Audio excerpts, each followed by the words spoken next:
Alright, so I had one hell of a time trying to track down that king shark wave.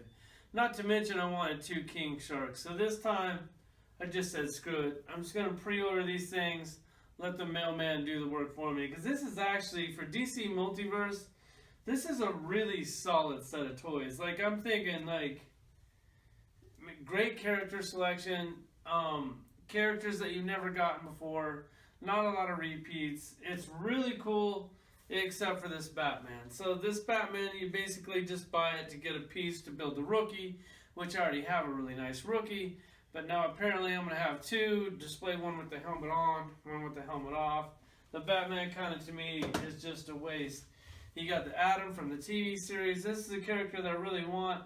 I don't know if the DC collectible one is ever going to see the light of day, the way that company's going. It's cool because it comes with a masked, unmasked, and a little Atom figure. So even if he's out of scale, he's the Atom, so you can say that he is in scale. Another one, first time ever in the toy room, the Batwing. So really looking forward to that. Duke Thompson, basically We Are Robin, the Black Robin, really cool. Comes with two heads, masked, unmasked. Kind of thinking that I need two of these. And the character that I was looking forward to the most, the Reaper. Like this thing, just the fact that DC finally made a Reaper is really awesome. So we're going to check him out first.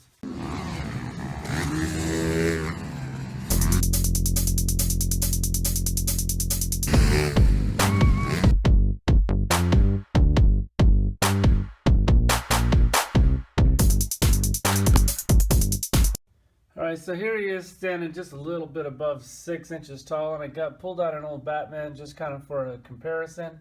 I did pull out a Mattel Batman, and this is a character I think we've all been waiting for a really long time. I'm really glad that they made it. Let's check it out.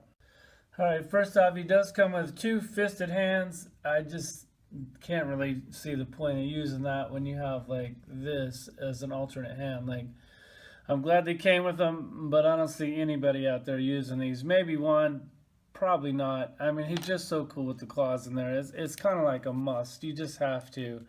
First off, this thing, brand new sculpt, really nice, really well done. It's very accurate. This is exactly what he's supposed to look like. They killed it. The only thing I wish that they maybe would have did like kind of like a black wash to kind of fill in some of the line work on this thing, because it's really red and there's tons of sculpted line work on here. I mean, it's original mold, so would have been nice to get a little black inside these cracks, kind of like accent it a little bit, make it pop a little bit more. The silver on the head, done really nice. I love the spikes on this thing. That's also really cool. The spikes kind of have like a little glossy paint on them. That's done really nice. The articulation on this, we'll just hit it real quick. The head is on a ball. It doesn't really move much because the cape lifts up. You can pop the head up and take that off. This ab crunch is definitely a little weird, but it works all right. It just looks a little weird, but I'm cool with it. Then he does have a twist at the waist. There's a line right there that hides it, so that's done really well. Has a ball and socket shoulders. The cape kind of restricted, but I mean, what's really supposed to do there? Bicep swivel, that's also kind of hidden, so you can't really see the seam too bad.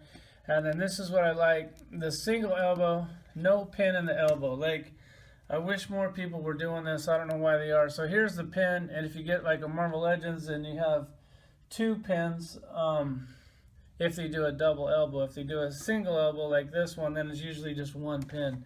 So to me, if you can make a figure look cleaner, hide the articulation, I'll take that over. I'll lose out on a little posability all day long for something like that. Has a hinge here. The wrist, if you put these on, they just turn. The fist, they do have like that hinge in there, and they'll also turn, but that's just really not an option.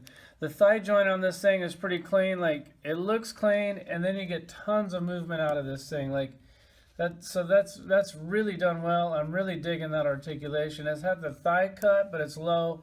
It screws up the line work, so I'm not really feeling that. The single knee on this thing is the worst thing about this toy.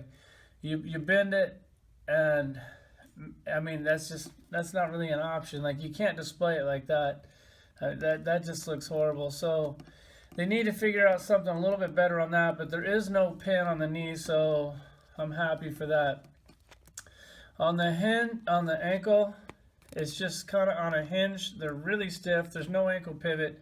I'm not real sure why they're not doing an ankle pivot, but they hide the pin there too. So, I mean, it's a great toy. The cape is really cool. It's nice and it's pliable. It hangs down nice. I wouldn't take it off. I'd just leave it on there. It's a Reaper. I'm just really glad that they have this thing. Super pumped. First one in the collection. So I really don't have a collection to show you. So this is it, man. Thanks for watching.